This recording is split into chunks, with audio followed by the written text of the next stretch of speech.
جو کچھ فلسطین میں ہو رہا ہے، شام میں جو کچھ ہو رہا ہے، اور اب جو کچھ کشمیر میں ہو رہا ہے، امت لہو لہو ہے، اور 56-57 اسلامی ملکوں کے حکمران ہیں کہاں؟ کیا یہ چیخ بھی نہیں سکتے، آواز بھی نہیں اٹھا سکتے؟ گاجر مولی کی طرح اس امت کو کاٹا جا رہا ہے، انسانیت کا بہتا ہوا خون۔ کیا دنیا کے اندر امن کے ٹھیکیداروں کو نظر نہیں آتا؟ کشمیر کے اندر 1 لاکھ سے زائد لوگ شہید ہو گئے ان 17 سالوں میں، 90,000 بچے یتیم ہو گئے، 23,000 سے زائد خواتین بیوہ ہو گئی۔ وہ وادی جنت نگاہ انگاروں میں لپٹی ہے، ڈل جھیل کے پانی پر لاشیں تیر رہی ہیں، وہ چناروں کی سرزمین آج خون سے لالہ زار بنی ہوئی ہے۔ کیا پوری دنیا نابینا ہے؟ اس کی آنکھیں نہیں ہیں؟ کہاں ہے اقوام متحدہ؟ کہاں ہے امن کے ٹھیکیدار؟ کہاں انسانیت کے حقوق کی بات کرنے والے؟ کہاں انسانی تقدس کی کہانی کا نغمہ چھیڑنے والے جو بلیوں اور کتوں کے حقوق پر تنظیمیں بنائے ان کے حقوق کی بات کرتے ہیں؟ آج انسانیت کا یہ لٹتا ہوا قافلہ انہیں کیوں دکھائی نہیں دیتا؟ وہ کیوں نابینا ہو گئے؟ ہم سے غلطی ہوئی کہ ہم ٹکڑوں میں بٹ گئے، ہم گروہوں میں بٹ گئے، اور اس کا نتیجہ کیا ہے؟ آج پوری امت زخم زخم ہے، پوری امت لہو لہو ہے۔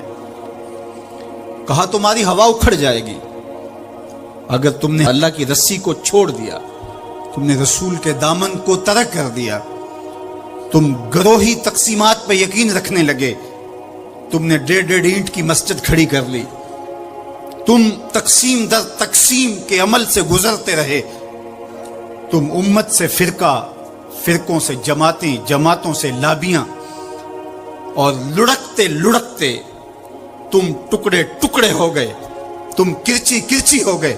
وَكَذَلِكَ جَعَلْنَاكُمْ أُمَّةً، ہم نے تو امت بنایا تھا تمہیں، تم نے اپنے آپ کو بانٹ لیا، تم ایک دوسرے کا گریبان نوچنے لگے، تم ایک دوسرے کے جبے پھاڑنے لگے، تم ایک دوسرے کے لیے نفرتوں کے بیج بونے لگے، تمہاری زبانیں انگارے اگلنے لگی، تم منبر و محراب کے تقدس کو پامال کرنے لگے، تم خواہشات کے غلام بن گئے، تم آرزوؤں کے نوکر بن گئے، تم اپنے نفس کی غلامی میں آ گئے۔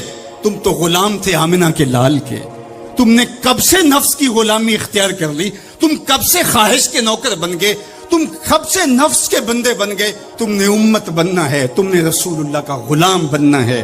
تمہارا لب و لہجہ بتائے ہم حضور کی امتی ہیں، تمہارا طرز زندگی بتائے تم حضور کی امتی ہو۔ تم ترازو پہ کچھ تول رہے ہو تو لوگ دوسری طرف بھی منہ کر کے کھڑے ہو جائیں، یہ غلط نہیں تول سکتا، یہ امت رسول ہے۔ تم بول رہے ہو، لوگوں کو یقین ہو کہ یہ جھوٹ نہیں بول سکتا، یہ رسول اللہ کا امتی ہے۔ تمہاری وحدت، تمہارا زور ہے، تمہاری طاقت ہے، تمہاری توانائی ہے۔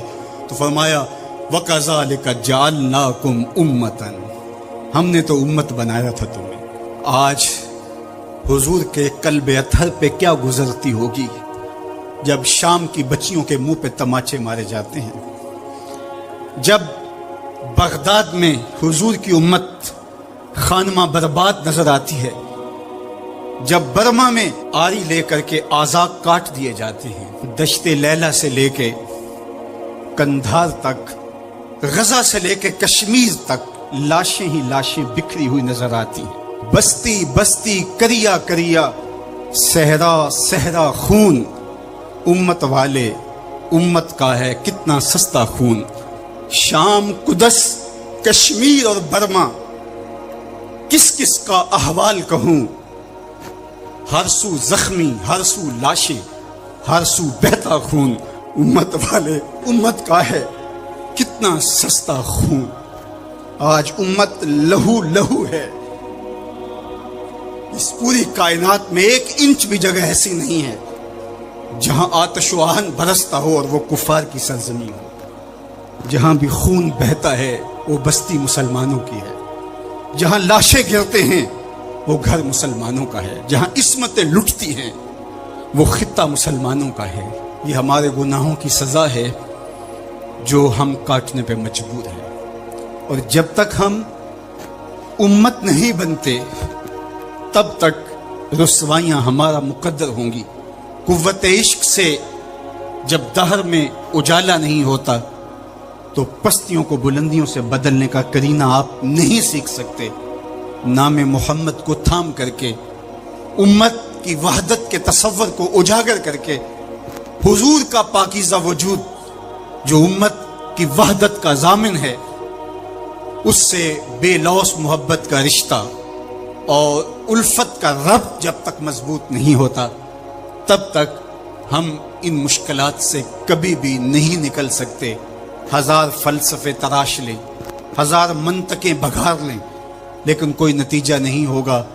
تمہیں نتیجہ تب ہی ملے گا جب حضور کے قلب اطہر کو آرام پہنچاؤ گے، جب امت بن جاؤ گے، جب حضور علیہ السلام سے وابستگی اپنا شعار زندگی بنا لو گے، تو پھر دہر میں اجالا اور روشنی حضور علیہ السلام کے نام کے صدقے سے نصیب ہوگی، اور تقدیر کا قاضی تمہاری سزائیں معاف کر دے گا، اور پھر نتیجہ تمہارے سامنے اس صورت میں نمودار ہوگا کہ تم بحر و بر کے مالک ٹھہرو گے، اور کائنات کے اندر حضور کے ساتھ وفا کے رشتے کے نتیجے کے اندر لوح بھی تمہارے ہاتھ میں ہوگا، قلم بھی تمہارا ہی مقدر ہوگا۔ لیکن شرط یہ ہے کہ تم صحیح معنی کے اندر امت بن جاؤ۔ وَأَنْتُمُ الْأَعْلَوْنَ إِن كُنتُم مُؤْمِنِينَ، یہ میرے رب کا وعدہ ہے، اور میرے رب کے وعدے سچے ہوتے ہیں۔ کہا تم ان کے بن کے تو دیکھو، عزت کا تاج میں تمہارے سر پہ رکھوں گا۔ اور افسوس تو یہ ہے کہ 56-57 اسلامی ملکوں کے حکمران بے حس ہو گئے، انہیں کچھ دکھائی نہیں دے رہا۔ انسانیت لٹ رہی ہے، انسانیت کا جنازہ اٹھ رہا ہے۔ ثناخان تقدیس مغرب اب کہاں ہیں؟ انسانی حقوق کی بات کرنے والے اب کہاں ہیں؟ یہ خون کبھی بھی رائے گا نہیں جائے گا۔ خون جب بہتا ہے تو جم جاتا ہے اور پھر اپنے اثرات چھوڑتا ہے۔ تو اسی خون شہیداں سے چراغاں ہوگا، اور اسی سے اس امت میں بہار آئے گی۔ اللہ اس امت کو اتحاد دے، اس کو اتفاق اور یگانگت کا نور دے۔ جب یہ امت متحد ہو جائے گی تو پھر کوئی میلی آنکھ سے بھی نہیں دیکھ سکے گا۔ لیکن ہمارے افتراق نے، ہمارے انشقاق نے، ہماری باہمی لڑائیاں نے، ہماری جغرافیائی تقسیم نے، ہماری فرقہ وارانہ لڑائیوں نے دشمن کو دلیر کر دیا ہوا ہے۔ آج حکمران صرف اپنے سطحی مفاد کے لیے، صرف سطحی مفاد کے لیے امت کا بہتا ہوا خون گوارا کر رہے ہیں۔ کتنا نازک دور تھا اس امت پر، اور ہم کیا کر رہے ہیں اور کیا کرنے جا رہے ہیں۔ نت پڑھائیں استغفار، نت پڑھائیں استغفار، کیسی توبہ ہے او یار، نت پڑھائیں استغفار، نت پڑھائیں استغفار، ساوے دے کے لئی سوائی، ودیاں دی تو بازی لائی، اے مسلمانی کتھوں آئی، اے تیرے کردار، نت پڑھائیں